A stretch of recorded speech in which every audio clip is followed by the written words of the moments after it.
This week on Royally Us, after Harry and Meghan got royally banned, is he dropping the Prince title? So ladies and gentlemen, please give a big, warm Scottish welcome to Harry. Plus, Kate is working on her fitness while her brother lends some social media support. And we will talk with Simon Morgan, a former royal protection officer, who will tell us what it is really like protecting the royal family. You are providing a 24/7 full-time protection package. We've got that plus so much more in today's Royally Us. Hello to our fellow royal lovers and welcome to Royally Us, where each week we will give you a royal roundup on our favorite family. I'm Christina Garibaldi and I am joined by royal commentator Carly Ledbetter. Hi, Carly. Hello. Oh my gosh, we have so much to get through. We do. Another Always. week, another round of royals. Now, Carly, of course, is our royal expert from HuffPost and will help me break down everything on the royal beat. Okay, so we got to get started with our royal headlines. We do. Shockingly, it's all about Prince Harry. Yes, they are always first on the list. Always first on the list. Did you see that statement? Yes, that statement. We will get to that in just a second, but I want to talk about how the prince just traveled over to Scotland. Yes. This is his first event in the UK since he and Meghan moved to Canada, and it did something a little shocking. He was introduced without the prince title, right? He was. Yeah. And I think just by starting off with that, the host of the event where he is promoting Travelist, which is his new sustainable travel company, which now no one cares about because she said, you know, I've been briefed by the prince and he just wants to go by Harry, so let's give a big Scottish welcome to Harry. And then from then on, it's like he could have said anything, but now that's all we're going to talk about. What does it mean? Why start now? Why do that? I mean, it's so crazy. I think it's something where Meghan and Harry are going to officially retire from their royal duties on March 31st. So maybe this is him getting ready for future royal events.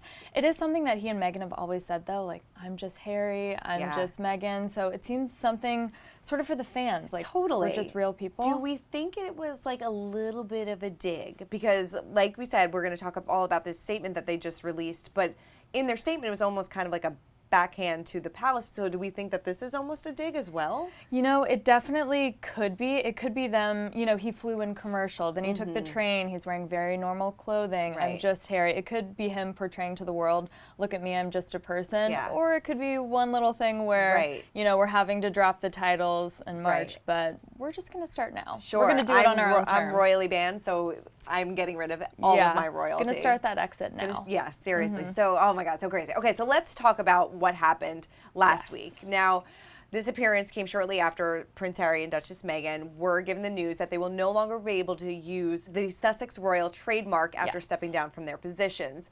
So basically, then they released a statement, probably not too happy about this, and it appears that they took a dig at the Queen, saying that while there is no jurisdiction by the monarchy over the use of the word royal overseas, they do not intend to use it. So people were like, ugh, eek, I can't believe that they said that. So first of all, kind of explain why they can't use Sussex royal anymore. Yes, so this applies to any member of the royal family, and as we know, even though they're stepping back from the royal family, they're still a part of the royal family. So just when you add royal to anything, you know, any business is banned from using royal because it implies that royalty then sort of like accepts and approves, endorses your product. So if they were going to run around with Sussex Royal, anywhere that they spoke or anything that they did, or if they eventually started doing merchandise, it would look like the Queen approved of it. Sure. And that's why she had to take it away. It even goes above the Queen, though, and it has to deal with the Cabinet Office and laws that even govern the Queen herself. Okay, so the Queen could have been maybe on board with this, but Definitely. then other people were like, absolutely not. Definitely. It looks like a dig, but it really goes above the Queen in this instance. And even if you're a working member of the royal family, and they mentioned that later, you still can't say, like, I'm Princess Eugenie and I approve this royalty. That just, it won't work. Oh man, it's so but it seems like they were banking on this because they filed for a trademark months before we even knew that they were stepping back from the royal family, right? Yes, they did. They filed a trademark in June, and it was later published in December for the Sussex Royal Foundation. So of course, when I saw this and when we reported on it, we were like, okay, this is going to be the name of their new foundation. This is what's moving forward. Their Instagram is Sussex Royal. Even when they announced that they were going to step back from the royal family, the website that they launched is called SussexRoyal.com. So do we think like their Instagram's going to have to change? Definitely. That their website's going to have to change? Definitely. Jeez. Yeah. So, and you know, their Instagram account has 11.2 million followers. I'm sure they know someone at Instagram, and that transition will be fine. Seamless. Yeah. Yeah, but you know, it does show that they were banking on it, because why would you launch a website just to have to change it later? Yeah. So we had reporting this week about how the Queen is reacting to all this. And, you know, we heard from sources that she's very disappointed that they released this statement, that, you know, this was not something that she was expecting, because, you know, she's under a lot of stress with Prince Phillip's failing health, with everything going on with Prince Andrew. Right. So this is not two divorces. Yeah. So this is not something that she really needed to add on to the plate. Yes. Yeah. And that's what I saw that Vanity Fair, Katie Nichols, said that the Queen is privately very disappointed, even though she's publicly supportive, because she really does need to be publicly supportive. You know, Meghan and Harry have gone through a lot. They've been the victim of very racist press and tabloids. But at the end of the day, you know, he's her granny, and that's her grandson and their family, and this is a great schism within the royal family, and it's super public. It's like if your family was feuding and everyone knew every single about it. Yeah, and everybody was leaking, but yeah, it's understandable. Even in her, you know, pretty emotional statement for the Queen, she said, "We would have preferred them to be working members of the royal family." Right. And, you know, they sort of said as such in their statement, but yeah, maybe it's just going to be a war of the press offices from now on. From now on. Oh my God. Holidays are going to be so awkward now. All right, let's move on. So while Prince Harry and Meghan may not be feeling the love from their family, Duchess Kate is getting along great with hers. Kate now has been working hard on a new mental health advocacy program, which we talked about last week, and she's getting some support from her brother, James Middleton. Now, what I love about this is that James is, you know, he's been doing like a social media detox lately, so we haven't really heard from him too much. And we don't really see or hear Pippa or James talk about their sister very often. Right, or their mom, Carol Middleton. So this was really, really special. When Kate was doing another survey about the big 5 questions that she's promoting, she spoke out on the Kensington Royal Instagram, and then the next day James posted something about Kate's wonderful work. And like you said, we never see them post about each other. There are no like, here's my sister, the future No queen, selfies. which I would definitely be guilty of doing. 100%. And Carol Middleton's company called Party Pieces. If, in case you forgot, they run a party planning company. I forgot about that. I know, and they wrote something totally out of character for the business, but saying, take Kate's survey. So yeah, it was really sweet to see them both step up. Pippa doesn't have social media, or at least public social media. I know, very frustrating. She writes a fitness column, but she hasn't given any shout outs yet, so we'll have to wait and see. But James has been really vocal about his mental health as well, which is what Kate's initiative, or one of her initiatives, is all about. Yes. He wrote a really, really beautiful, moving column last year about suffering from depression, and he was saying, I'm so privileged and I have this wonderful life, but at the same time, you know, I have a really hard life and I don't want to wake up and get out of bed in the morning. And he said that while being public, because his sister, of course, is a part of the royal family, makes things hard, he spoke up because they have that platform, and he thought that it would really help other people to see that no matter where you are in life, even if you're attached to a future queen, you can suffer. But he was saying he really wanted to speak up because William, Harry, and Kate all support the Heads Together Mental Health Foundation. So full circle. Everyone's working together. Yeah, and he also said that what helped him through, you know, his bouts of depression was his animals. He has dogs. He's got a lot of dogs. If you don't follow him on Instagram, you should. So cute. Puppies and preppy outfits, basically. It's awesome. And just really encouraging words, you know, of support. But I think he has about 9 dogs. I know, he's got a lot. Yeah, I feel like the minimum you'll ever see in a photo is 3. Yeah, that's so true. But yeah, he's a really good follow for all things dogs, and, you know, just the motivation to reach out and speak to people, which Kate has talked about, especially with children. Right. You know, like, let's help children find the words to say, like, I'm scared, the world is a scary place, how can you help me? Sure, totally. Yeah. Well, we did the research on James's dogs, Oh my God. so you don't have to. But like I said, you should totally follow him on social media because his dogs could not be more adorable. And just because we want your hearts to explode with cuteness, here's a look at James's furry friends.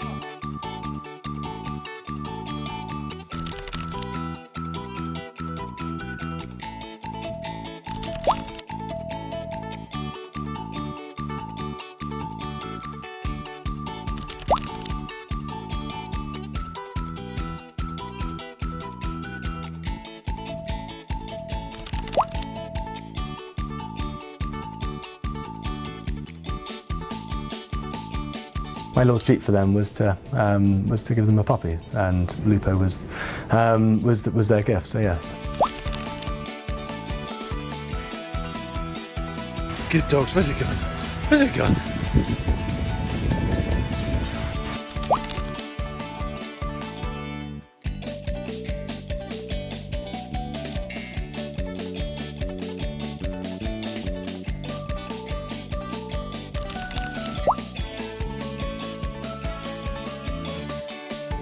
I love his fur babies. They're so cute. They're so cute. Adorable. I need a dog. I know, right?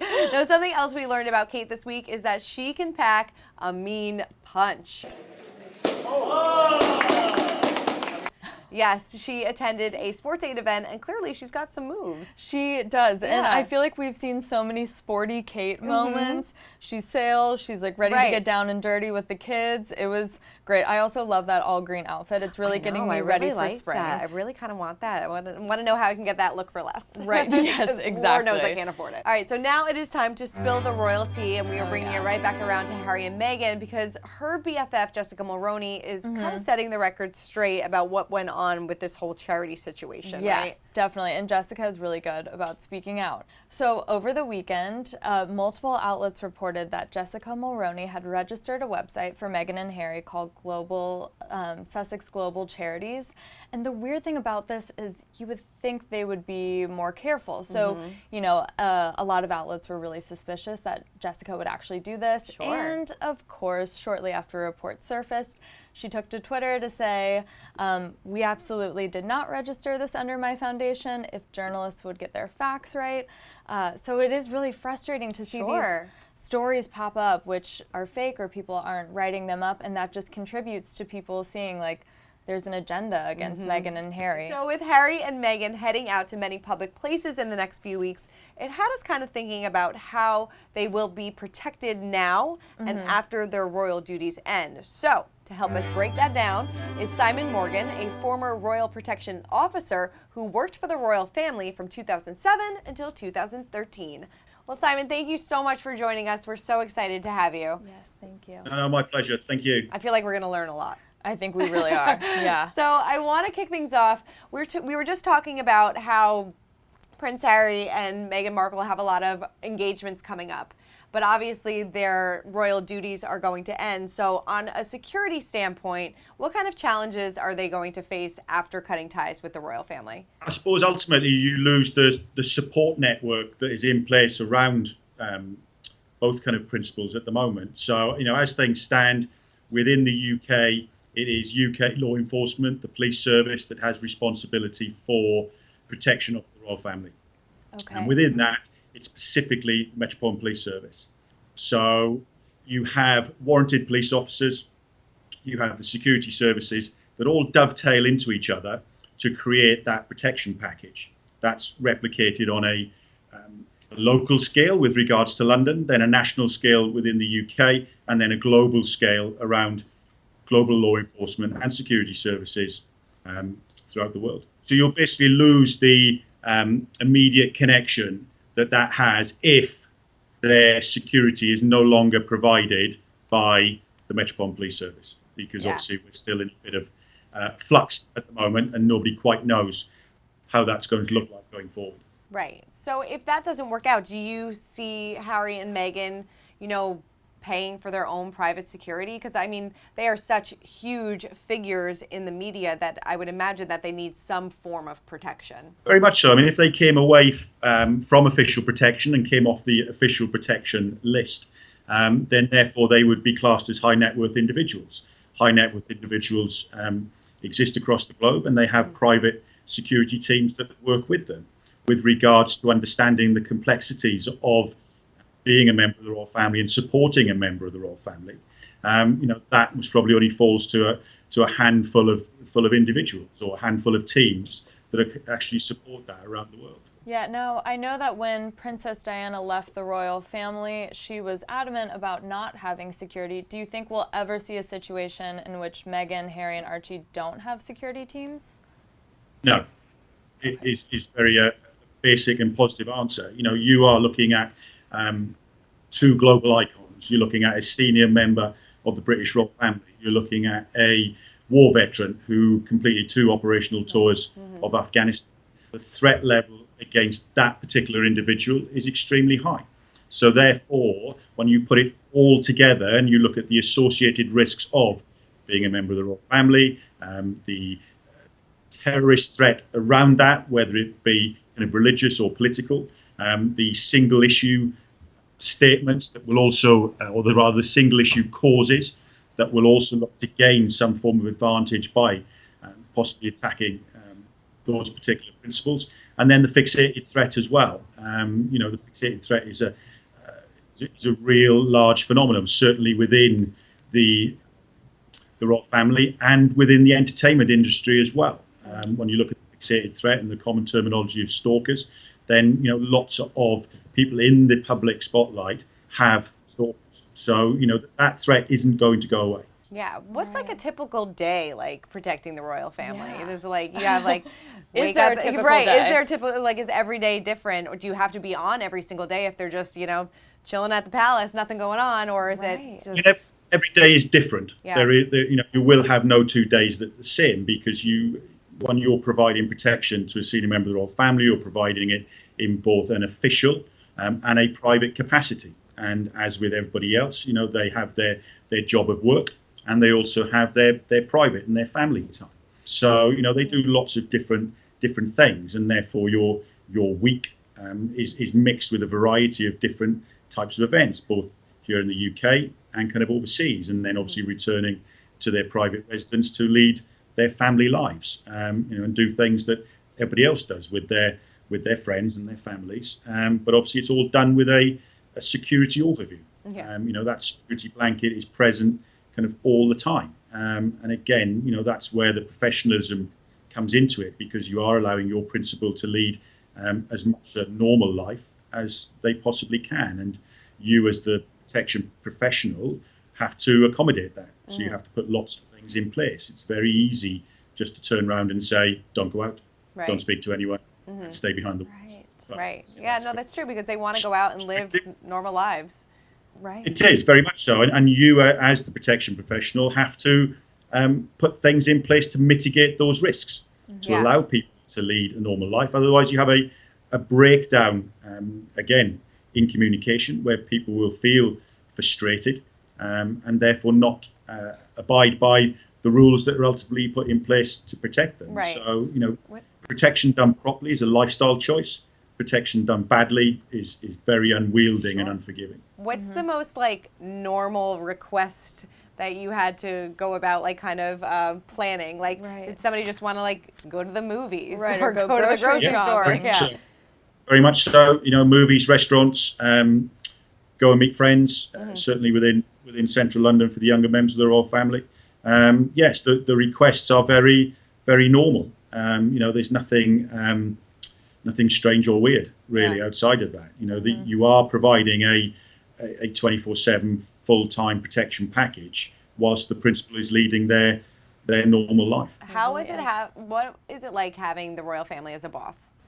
They're very nice, accommodating people. You've got to remember that certainly on the royal side of things, they have cradle to grave protection. So they are used to having protection officers around. They understand what the role of the protection officer is. You have a lot of communication because they fully understand why you're there, and ultimately you're there to preserve life. Whilst all the other facets of being a protection officer to make sure people arrive on time and everybody's in the right place, your key role is ultimately to preserve life, and they're fully respectful of that. And again, we come down to communication. Communication is key, because that's how you build up your trust and rapport. And certainly you do have very ordinary conversations with senior members of the royal family, and how you conduct yourself within those conversations allows that rapport and trust to be built up, because it is very, very important that the trust is on both sides. Do you have a favorite member of the royal family, or a favorite memory of working for them? I mean, different members of the family, they do different things. They're different personalities within themselves, and they take you into different environments. So, as you move through the family, you will go to some things quite regularly, and you will go to one-off events. And certainly, there's didn't have a particular favourite. It was great working when the princes were younger. A lot of social element attached to that. And from my personal perspective, a lot of sporting events, which was always great to go to. Yeah. To working with the senior members of the royal family, Her Majesty the Queen and the Prince of Wales. Definitely. And really quickly before you go, you did say that you spent a lot of time with William and Harry when they were younger. Who was the naughtier one? Again, they were both young men who had a great circle of friends and did a lot of great things. So yes, there was the nightclubs, there was the sporting events. Yes, but I don't think anyone was more naughtier than the other. They were both very great guys, really, very respectful of certainly our role. And I think we, as a protection team, afforded them the comfort to be able to kind of grow up and also kind of go and enjoy themselves, knowing that ultimately we were in the background, because again, as a protection officer, you live in the shadows. The principals are the people that people go and see, and they're the ones that take the limelight. As a protection officer, you're firmly back in the shadows. Yeah. Well, Simon, thank you so much for your time. We learned so much. So much. Definitely. And if you want to learn more about Simon, make sure you head on over to his website, trojanconsultancy.co.uk. Oh, that was so interesting. I know. Right? I It love was. that. Okay, so now we are moving on to our royal history moment of the week, and it has to do with the Queen's beautiful smile. While attending an event, she met children fitted for braces and revealed that she had wires a very long time ago. I love this. I love this too. Yeah. I just wish that we had photos. I know. Of course, Gary Janetti, our favorite, posted a fake one with wires attached to a crown. As one does. Yeah, I don't think her headgear went something like that. No. But yeah, she told a little kid that she had wires a long time ago, and she thinks it's worth it in the end. And considering she's a very straight smile, we would agree. Yeah, Prince Harry had braces. He did. Prince William had braces. Princesses Eugenie and Beatrice. The funniest thing that I saw when I was researching this was in 2006 when everyone discovered that Prince William had braces. He was wearing a wire band on Oh, the a little board. retainer? Yeah, he was. And people were like, William's secret is out. That was the headline. I love it. They mentioned that he was 26 and balding at the time and had this wire, And had a which retainer. just a devastating Oh, no. discovery. I Oh know. no! But you know what? They're just like us. I had braces. Oh. I still wear a retainer at night. God, me too. I didn't wear my retainer, which was a mistake. So if anyone's watching, wear your retainer. Yes, Yeah, exactly. totally. Sorry, Mom. Yep. Yeah. All right, before we wrap up, we have to check in on the royal kiddos in Pint-Size Palace. Now, Prince William and Duchess Kate did take a week off of their royal duties to spend some quality time with their family, and they took their little ones lambing? Lambing. This Yeah. was a new word for a lot of us, I would Especially say. me. It is lambing season. Apparently Who that knew? starts in early December. Okay. Carries on until June. But basically lambing just means that you're watching lambs being born. Oh, that's so cute. I know, which would be just Adorable. very magical. Yeah. Of course royalty would do this on their school break. I never had the chance to go no, lambing. neither did I. But Prince William talked about it over the weekend. He said that Charlotte was a little hesitant at first. She is 4. Maybe it was sort of like, what's going on? Sure. He said George dove right in, and Louis loved the tractors. So yeah. Everyone had fun. I know. We just, hopefully in the next few weeks or months, we see some photos I of hope this. so. I really Yeah. need to see some photos of some lambing. Of some lambing, yes. Maybe we'll go sometime. We should try it one time. Next time we're in the Yes. countryside. Yeah. Totally. Number one thing on the list. Well, Carly, thank you so much as Thank always. you. And thank you to Simon for helping us break down all the news on the Royal Beat. Make sure to tune in next week. And for much more on the Royals, head on over to usmagazine.com and make sure to subscribe to our YouTube channel. Thanks, guys. Bye.